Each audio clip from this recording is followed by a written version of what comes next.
به نام پادشاهی پادشاهان، گناه آموزی مشتی عذرخواهان، به نام آن که ملکش بی زوال است، به وصفش نطق صاحب عقل لال است. رهبری عالم محمد آمده است، رهبری عالم محمد آمده است، اسم او محمود و احمد آمده است. ره از او جوگر تو مردی ره روی، تا نمانی در بلای کجروی. بعداً السلام علیکم و رحمت الله و برکاته. هموطنان عزیز، پدران عزتمند و دوستداران این درگاه نور، حبیب خدا صلی الله علیه و سلم در کلام مبارکش بیان میکنند که عجلوا بالصلاة قبل الفوت و عجلوا بالتوبة قبل الموت. ای امتان من، شما عجله کنید، شتاب کنید به سوی نماز پیش از آن که نماز شما قضا شود. زیرا برادری عزیز، زمانی که وقتی نماز گذشت، وقتی با برکترین نزول رحمت گذشت، اگر چندی که او را ادا کنی طریق قضا، اما اون رحمتی که بالای وقتش بود و خداوند در زمان وقتش او را برای بندگان محبوبش هدیه می نمود، به دست نمی آوری. پس ای برادری عزیز، نماز این ستون دین است، نماز این نور مؤمن است.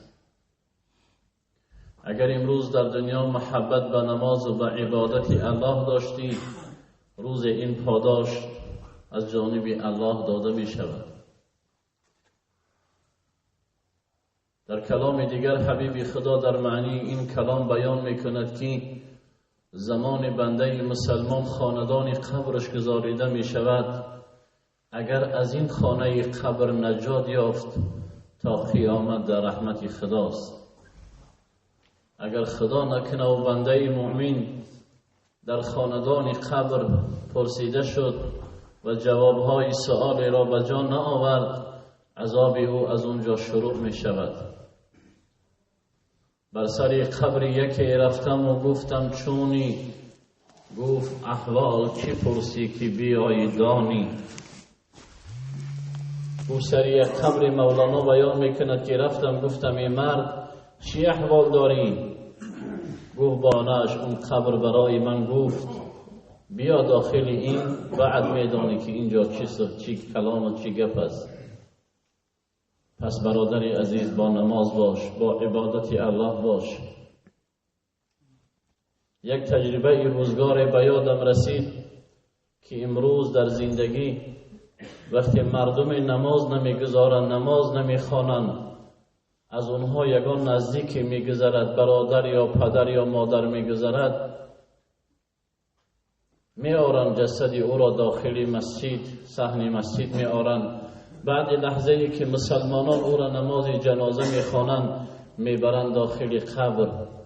با همین تمام جوانی را روز جنازه کردیم که 34 سال حیات داشت.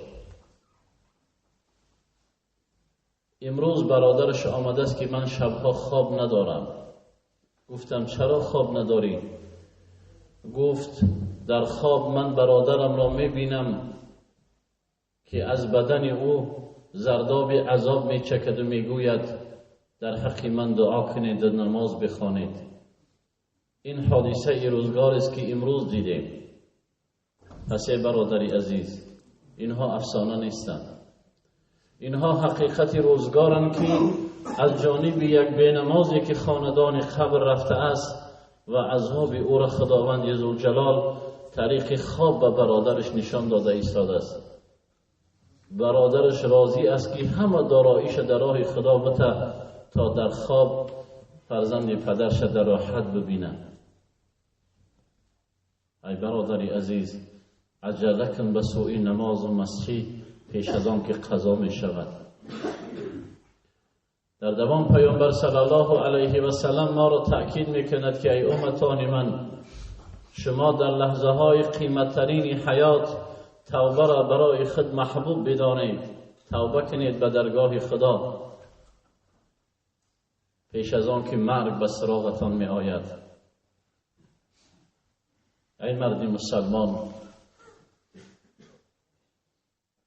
رو به دربار خدا بیار و گناهات پیش نظر بیار و از خداوند ذوالجلال رابطه دوستی را پیوست کن و پیش خدا توبه کن. توبه را برای خود محبوب بدان که در پیشگاه خدا شرمنده نباشیم، در پیشگاه خدا شرمسار نباشیم. همین سعادت زندگی ما و شما. آمده نماز میگذاریم، عبادت الله را به جا می آریم تا خداوند ذوالجلال خاندان قبر ما و شما را مکان جنت بگرداند. رسول الله صلی الله علیه و سلم بیان میکند که ای امتان من، ما و شما 4 دنیا را از سر میگذرانیم. یکی دنیای بطن مادر است که فرزند در بطن مادر دنیا دارد. الله در بطن مادر او را غذا میدهد. او در شکم مادر نفس دارد و جان دارد. یکی دنیای او همون بطن مادر است. زمانی که الله ذوالجلال فرزند را از بطن مادر به دنیای روشن می آورد که دنیایی که ما و شما در آن قرار داریم، بیان میکرد است که ای کاش که بر وقت‌تر می آمدم به این روشنی. اما این دنیا پر از کلفت است، پر از غم و پر از پستی و بلندی است. روز بنده مسلمان این دنیا را پدرود میگوید و سفر میکند به سوی دنیای قبر.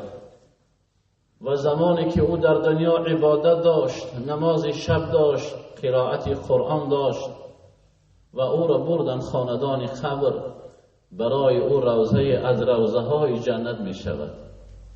کسی که در دنیا نماز می خواند، کسی در دنیا عبادت می کند.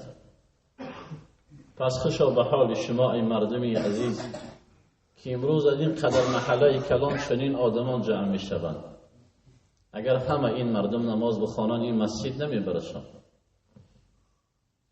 لیکن روز پشیمان می شوید.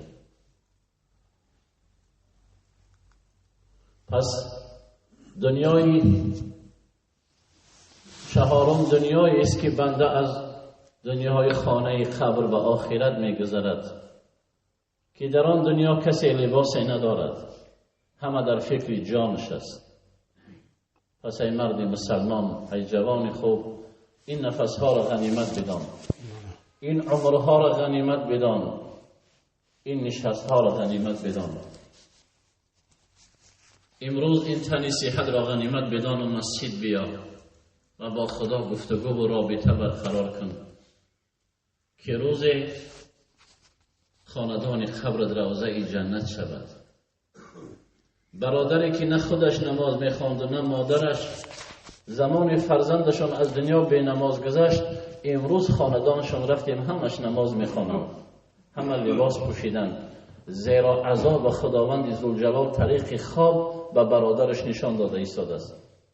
من میگوید زمان چشمام میپوشم، برادر می آید در چشم فرزند پدرم آمده است، چشم خواهرم آمده است که من نجات بده.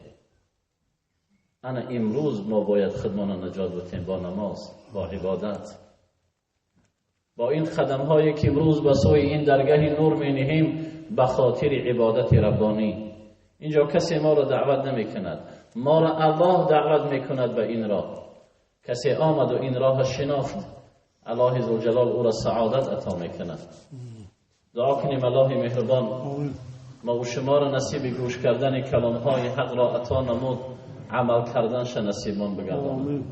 الله ذوالجلال فردا یوم قیامت ما را بندگان نمازگزار حشر بگردان. الله ذوالجلال توبه های ما را بپذیر. الله ذوالجلال قدم های ما که به سوی این مسجد، این خانه از خانه های خدا می آییم، حسنات و برکاتت را نوشته بگردان. الله ذوالجلال توفیق را رفیقمان بگردان. اللهم ایاک نعبد و ایاک نستعین اهدنا الصراط المستقیم آمین یا رب العالمین.